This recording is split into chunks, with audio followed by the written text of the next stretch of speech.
myself so hard that I turned a person this fucked up into this motherfucker right here. Not off of reading a fucking book off a theorist, off of going to work on myself and saying, I don't know how to do this, but I know that to get over there to that fucking side, I gotta grind myself into a fucking fine powder. And I did it. I did it off of sure will.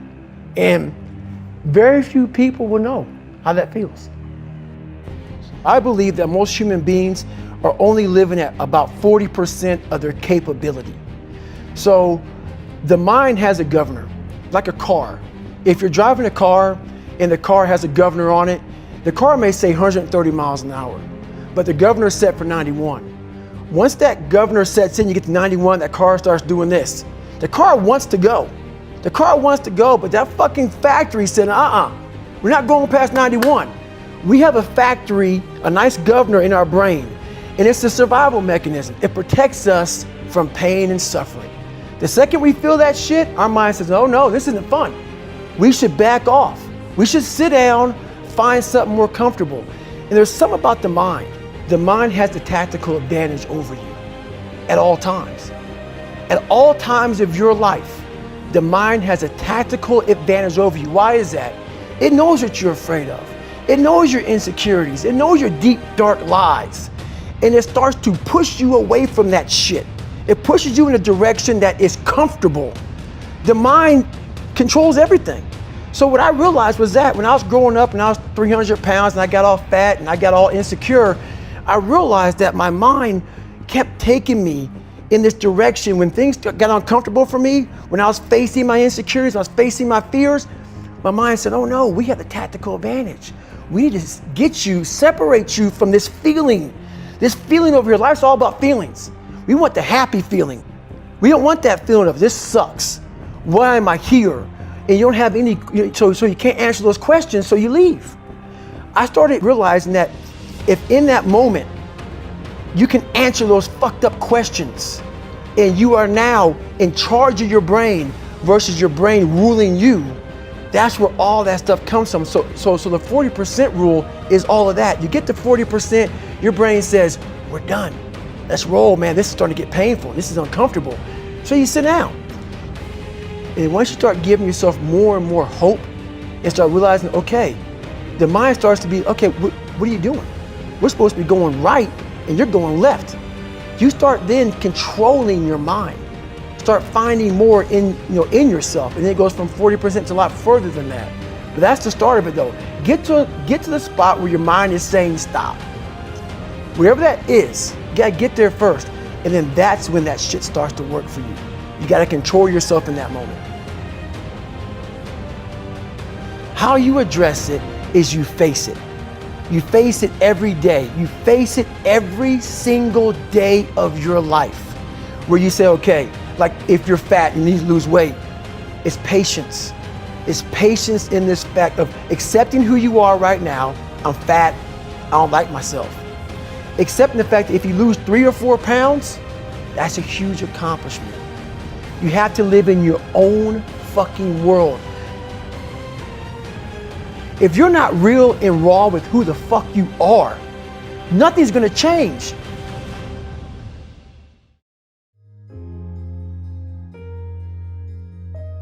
We're all, a lot of us are going through a hard time in life.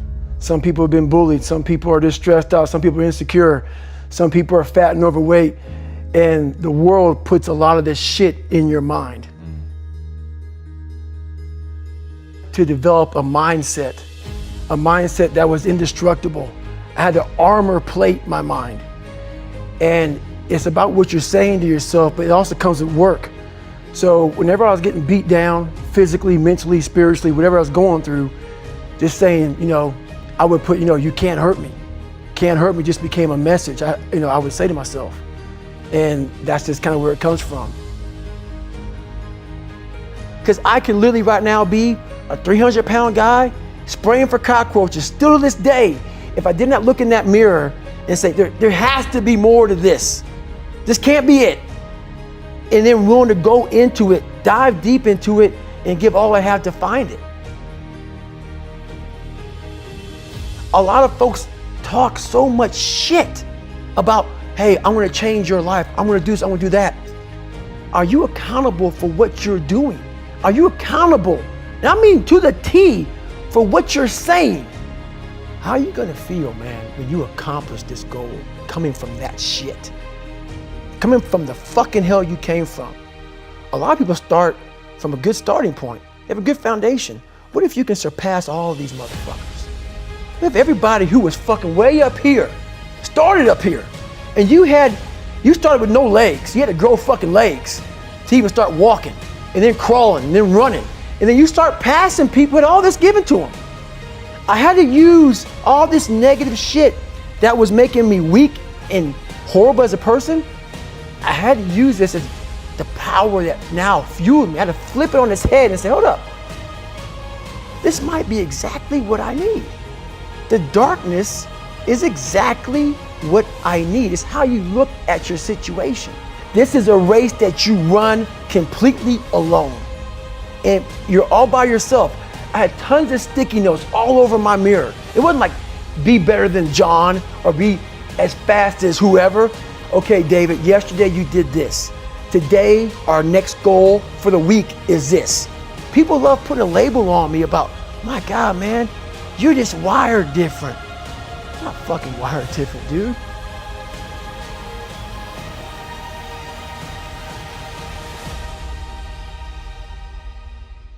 So a lot of people can live with themselves. That's the first thing. A lot of people can live with themselves, look in the mirror and say, I'm okay with being afraid. I'm okay with going on this easy highway over here. The easy highway has all these fucking signs and shit, directions, how to get somewhere. And you have to first be uncomfortable with how you feel about yourself.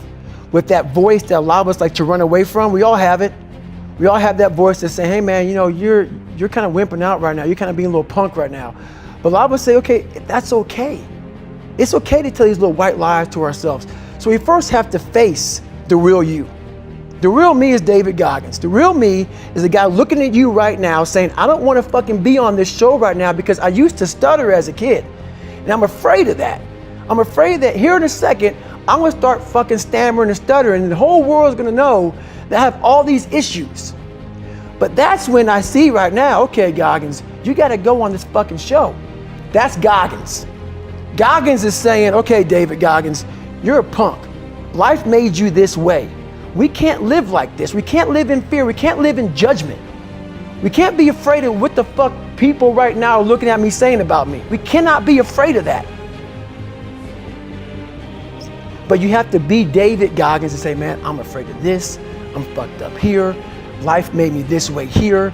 I stutter. I have these issues with reading and writing, and I'm fat and I'm insecure. You have to face that in that dark room. In that dark room is who you are. But in that dark room is where you have to create another human being that walks out of that dark room to face who you are. Every day, like you said, I'm in search for a feeling. I'm not in search for a trophy. I'm not in search for love. I'm not in search for more followers on Instagram or social media. When I started this journey years ago, and I realized that I'm going to be somebody, and I'm searching for a feeling of true victory for myself, and only myself. The second I shut out the whole world and realized that one thing, that I am in this world alone. I'm fighting this race by myself. Yeah, I'm all about people, I'm all about team, I'm all about that shit.